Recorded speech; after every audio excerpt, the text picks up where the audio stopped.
Good evening, people of the Carboat, and welcome back to Fun Deck. So we have new fairy tale support. This is way out left field because in case you're not aware, fairy tale actually was kind of an archetype. I think it was one of those archetypes that basically Konami released one card for every set for a little bit. Obviously, fairy tale snow is bannable. It was the best of all of them, and you can see it's still forbidden now and worth a hefty 85 points in Genesis at the moment. But there is entire archetype, but every other one sucks. They don't really do anything. This one's like an equip spell. This one saw some play. Sorry, my logo. Saw some play with kaijus because you can basically force your opponent to either send a monster or a copy of a monster they have on the field from the extra deck or deck to the graveyard, or bounce both that and this card to the hand. So if you gave your opponent kaiju, you could kind of force them to bounce both unless they happen to be playing that same kaiju. And then there were a couple other ones that just saw no play whatsoever. And then there's a weird field spell. I had no idea that this even existed. So again, no good cards existed, and I don't think Snow is going to be unbanned because it's still too broken.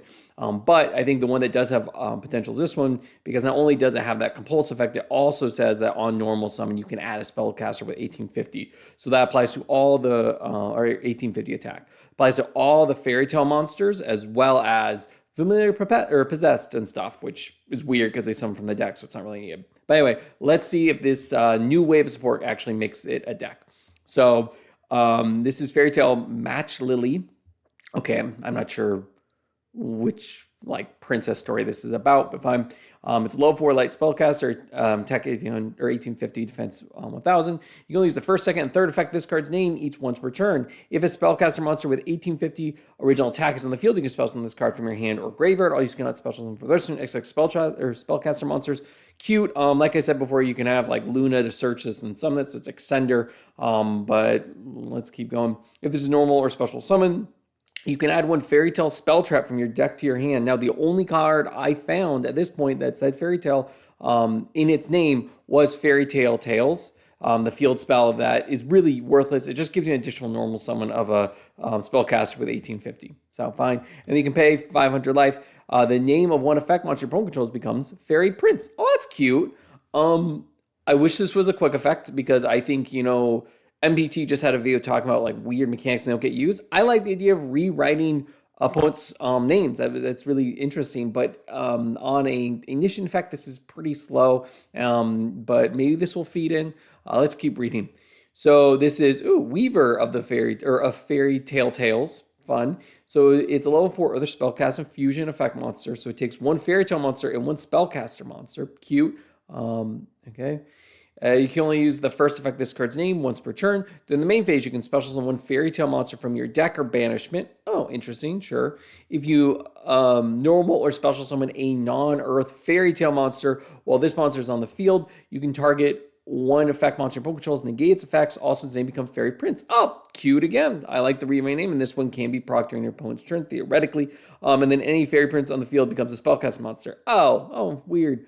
Maybe this will feed in. I do want to say, just going back, I realized they created a combo. This is cute. You go normal summon Luna effect to add the new Match Lily. The Match Lily can summon itself and then add a Fairy Tale spell trap. Hopefully they give them a good one, probably a fusion spell based off the next monster. But regardless, you pay 500 and churn one monster your opponent has to Fairy Prince. You can then use Luna's effect targeting the monster you just turned to Fairy Tale or Fairy Prince, and because there's no card in the game with that name, it'll bounce both to the hand, and that's cute. Theoretically, especially if you add the field spell, you can then normal summon Luna again, and Luna is not a hard once per turn because it was printed a while ago. So theoretically, you can use it to search another card. So cute. You can kind of get again 2 spellcasters with a bounce. It's still very, very slow. Even though Luna, I believe, sorry, I keep clicking between these. But yeah, so Luna's bounce is a quick effect, which is cute. And maybe that's relevant in some capacity. So you can maintain that and have this on the field. So then, yes. You could have this on the field. So then theoretically, this turns into Fairy Prince. You can use Luna again. Okay, but none of the Fairy Tales are really conducive to summoning during your opponent's turn. So I'm not exactly sure you're going to proc this. If we had snow, sure, but yeah. And this is cute. I mean, I like this, but again, let's just keep reading and seeing. So this is Chronicle of Fairy Tales. So this is level 4 Earth spellcaster fusion again, 1850, 1000. It takes one light fairy tale monster and one spellcaster monster. Okay, so you can't. This theoretically wouldn't proc this, but it is very generic, and it can't be made using this as the fairy tale. You could use just using the spellcaster or as the spellcaster, the previous fusion. But sure, if this is fusion summoned using fairy princess material, you can destroy as many cards your opponent controls as possible. If you do, inflict 500 damage to your opponent for each. Cute, old time card. Your fairy tale monsters cannot be destroyed by battle. Fine. And when your opponent activates a card effect, quick effect, you can banish one fairy tale card from your hand or graveyard except this card. Except fairy tale tales. Okay, fine. That's weird. Negate the activation and do destroy it. Oh, okay. So it's just an Omni Negate. That's weird. This is actually pretty good, and it can't be destroyed by battle. So it's cute. I mean, obviously, protection against other things like destruction too would be a nice include. But it's so weird because it's weak. It's level 4, but it's kind of a boss monster, and I like that it's archetype specific. Because that means then you can't just like instant fusion this out and expect it to be that big of an interruption. But yeah, this is really cute. So on summon, it's a board wipe, and then assuming you use it with a fairy prince, we still need to figure out how you would do that. But sure, you can just wipe their entire board, can't be sure about, and then you have an Omni. So this is not uninterruptible, but if your opponent tries to stop this with any type of negation, it's not obviously a counter trap. You can then just use this to negate. This is pretty cool. I like this card. Again, it's all about how the heck you're supposed to be making this. Let's keep going. So Fairy Tale Wickcat. So this is a rank 4 dark spellcaster exceed. Attack 1850, defense 1000. So this would proc this some effect to basically be a slow, imperm type thing. Cool. So you can only use the second third effect. This card's name each once per turn. Fairy Tale monsters you control, the original attribute is light, are affected by opponent's activated effects. Cute. It's super weird. I don't really love the fact that they're playing this attribute game where like this would protect everything but itself, or your fusions. The only light ones are the actual main deck monsters. So fine. I mean, it's not really those need protecting to begin with. You can detach up to 2 materials from this card. Send that many Fairy Tale cards from your deck to the graveyard except Fairy Tale Tales. At this point, the only one, just going to check, this one is only from him. Oh, it can summon from graveyard. So, okay, cute. So you could use this, bend this, and then summon this. Cool. You are locked in spellcasters, but that's not that big of a deal. And then search a spell. All right. So that is a combo. I mean, again, it's hard because this deck's ability to play is really kind of based on whether or not snow is included or not. And it feels to me that they want to make the deck good enough without snow, but without it, it's not the same level. But okay. So you can send the number of fairy tales. Okay. And again, it doesn't count Fairy Tale Tales for some reason. I think I think it's probably could be a kanji thing where it's like technically not a fairy tale card. I'm not sure. And then if this card is in your graveyard, quick effect, you can target one fairy tale monster you control whose original attribute is light. Special on the card. If you do, send that monster to the graveyard. Ooh, that's interesting. So theoretically, okay, what you could do is to take advantage of this protection effect. Let's say this gets in the graveyard through fusion shenanigans that I'm sure will come up in the following spell card. Theoretically, if this is in your graveyard, then you have 2 light fairy tale monsters you want to protect, you could send one to the graveyard to summon this. Again, snow would be really good for this because you could use this to send, like, let's say you bring snow back, attack, send it to the graveyard for this to quick summon this back out, attack, and then you go do snow effect from grave again to summon itself and attack. Like, that's really cool, but it's highly dependent on whether or not Fairy Tale Snow is legal, which I'm getting the vibe it would be, or based off of how much of this deck seems to work with it. But anyway, let's get into, they're giving them multiple spells. Okay, I'm surprised. So this is Fairy Tale long ago. Quick play spell card. So you can only use the first and second effect of this card's name each once per turn. Special summon up to 1 light fairy tale monster with different names, each from your hand, graveyard, and or banishment. Also, you cannot special for the turn except spellcaster monsters. That's fine. It's cute lock. I think, we don't want too much generic, engines anymore. But yeah, that's cute. It's nice that you get and or, so you don't have to do multiple. But this you theoretically can get to 3 monsters on the field, which is nice. You're just locked in spellcasters.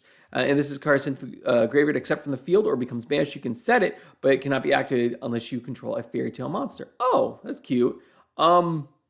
This obviously wouldn't bypass the fact that, it's a quick play. So if it's set during your turn, you still can't activate it, even if you control a fairy tale monster. I believe that's how it would work. It just means that during your opponent's turn, you couldn't, use it, or during the same turn, which it's set. So even if you do send off of this, which you could, like send it off of this monster, the evil or the evil cat, which, God, this card game is weird. You could set it, but you couldn't use it until your opponent's turn. That's fine. And then we have Fairy Tale Ball. It's a field spell. When this card resolves, you can add 1 Fairy Tale monster or Fairy Tale Tales from your deck or banish with your hand. Wait, so now we do think Fairy Tale Tales count? That's weird, but sure. Okay. And then your Fairy Tale monsters can attack directly. Oh, that's nice, actually, for dealing damage. And then once per turn, if your opponent special summons a monster and you control a Fairy Tale monster, you can target one fact your opponent controls, negates effects, and also its name become Fairy Prince. That's cool. So basically, this is the exact same effect as the first Earth Fusion, but rather than it being procced by your own Fairy Tale summon, it's if your opponent summons. So honestly, this is exactly what you'd want for a archetypal field spell. It provides searching on activation, of course, and then it has an interruption to your opponent. This isn't nothing. That's something to factor in, especially because they do have some burn damage. All right, and last card, this is Tale of Fairy Tales, and of course it has a bunch of, I think these are the bows that are wrapped around all their tails, and I think you can kind of see that there's a fur of the tail. This, again, game is super freaking weird. But it's a equip spell card. You can only use the 3rd effect of this card's name. Once per turn, the equip monster gains 1,000. Okay, cool. Axe of Despair. Doesn't get better than that. Once per turn, you can fusion them 1 spellcaster fusion monster from your deck check using monsters from your hand or field. You can also use a Fairy Prince monster your opponent controls. There we go. Okay, and let's get into the last one. If this card is in the graveyard, you can equip it to 1 Fairy Tale monster on the field. Then immediately after this effect, you can resolves, you can normal summon 1 spellcaster monster with 1850 attack. So this isn't a quick effect, but this is searchable. This is the weirdest engine deck. So let's just first operate reviewing these cards. Let's say that Snow doesn't come back. It's too broken in other decks. They just don't want to give you it. So you have to play this entire deck without Snow. How would that look? So obviously, I think then your main starter and cards you want to be playing are Luna. Luna is nice because Luna can search this card. The other cards, looking through them, they're not really worth it. I see now this card is cute. So basically, what this lets you do, I think it cuts off here. Sorry, because of this. But basically, it makes it so neither player can target this monsters with spell cards except this one. Fine.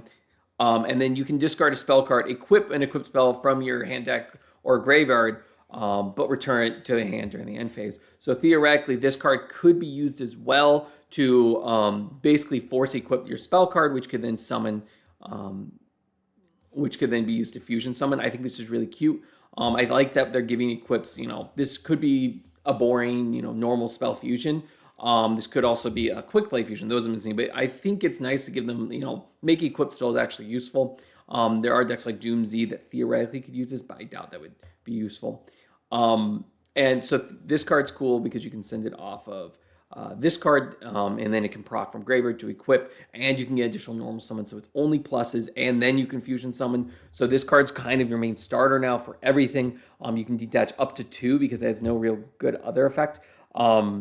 And of course, it can cycle as well just by sending a light spellcaster. So this is really, really cool. I'm trying to place this. So without Snow, Luna, you would start with Luna. Luna then could search most likely this because Luna is your normal summon. It does take your normal summon to do its stuff. But fine, let's say you do Luna. Okay, you search out this card and then you can extend with it. And you're locked into spellcasters for the rest of the turn for your normal summon. It's not just from extra, it's from everywhere. So that's a big limitation, but fine. And then you can add a Fairy Tale spell trap. So you could go, if you wanted, just reading into this. Okay. So you could go and use this to immediately search out your field spell. Your field spell could search out any of your other names, or it could even get your, previous field spell. You use the free field spell. You then turn your opponent's monster into Fairy Tale Prince, and Luna can bounce it. That's cute. It's very slow, but sure, pay 5 to do that. If you wanted, and then you could go use the new field spell, resummon the Luna, get additional search. But your combo and then you could rank those up into your rank 4. The rank 4 can dump the equip spell. The equip spell can then attach and give you the normal summon of the newly searched card, which is really cute. And then you can use both of those to fusion summon if you wanted. You could have also not used your Luna bounce there if you want to keep Luna on your field, but you wouldn't get the additional search. But anyway, if you just wanted to fusion summon with this card instead. But okay. And you could then use okay, so this card, I just want to read this one again. Yeah, so this card's fine. You can use this as your secondary send off of the rank 4 just to set it so you can revive during your opponent's turn to proc your fusion if you want to be like negating your opponent's stuff, but fine. And then going back to the combo, you should theoretically have your rank 4 monster as well as whatever additional target you search off of Luna. There's not a great one. Luna can add Luna, so you could go Luna, and then when you normal summon the second time, you just normal summon additional Luna to get you additional search. That's fine. It's weird, but sure, why not? And then you can use the equip spells to fusion summon into either this, or you could use this instead if you want. This just seems like a better card. Yeah, I mean, this is like, sure, you can E-Tele from your deck, but nothing if you have already gone into this, right? It's a once per turn on summon. Yeah, it's a hard once per turn on summon. So and all of its effects, so it's not really useful to do it again. So honestly, at this point, I would just go into this card. And then you could get, if you did use Fairy Prince by preserving it, you could go and blow up your opponent's entire board. And then you just have the Omni live, which is cute. And because you did set the quick play, you can get the Omni banish and then summon 3 out. That's just a combo you could do, but it kind of feels a little conflicting because now that means you lose this negate if you had to go and use your Fairy Tale Tails to get you that additional normal summon. Anyway, I think it's cute. I think the deck has some benefits. I think the fact that this can be instant fusion does matter because now you can use this to E-Tele. So just instant fusion into this, E-Tele into this, and this can search out either your quick play reborn card, your field spell to get you additional searches, or it can get you your equip card to fusion summon, which is nifty. And you can make your opponent become Fairy Prince. I think it's a little cumbersome, and I just feel like the Fairy Tales, they still need a better main deck monster. I could see them in an additional wave giving the support. If we did have Fairy Tale Snow, this would be really cool. But I think this deck also doesn't really work with it. Sure, they have a couple cards that touch the banishment zones, and that's nifty, of course. And like I said, the rank 4 has some stuff. This quick play can deal with banished stuff.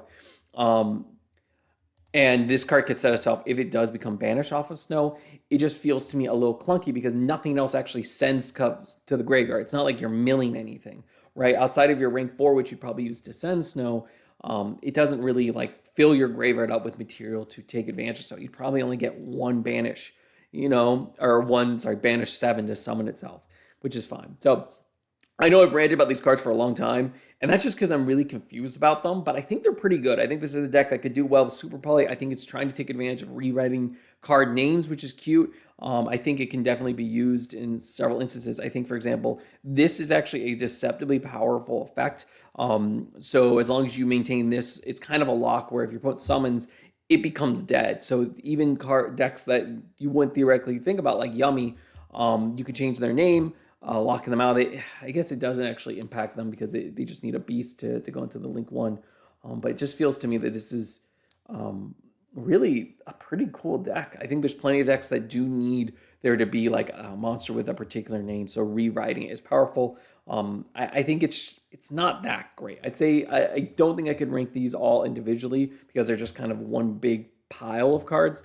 But I would give this, a 3 out of 5. I think it's really interesting, but I don't think it's a full deck in itself. I think it's going to need additional engine, especially because it's so spellcaster focused.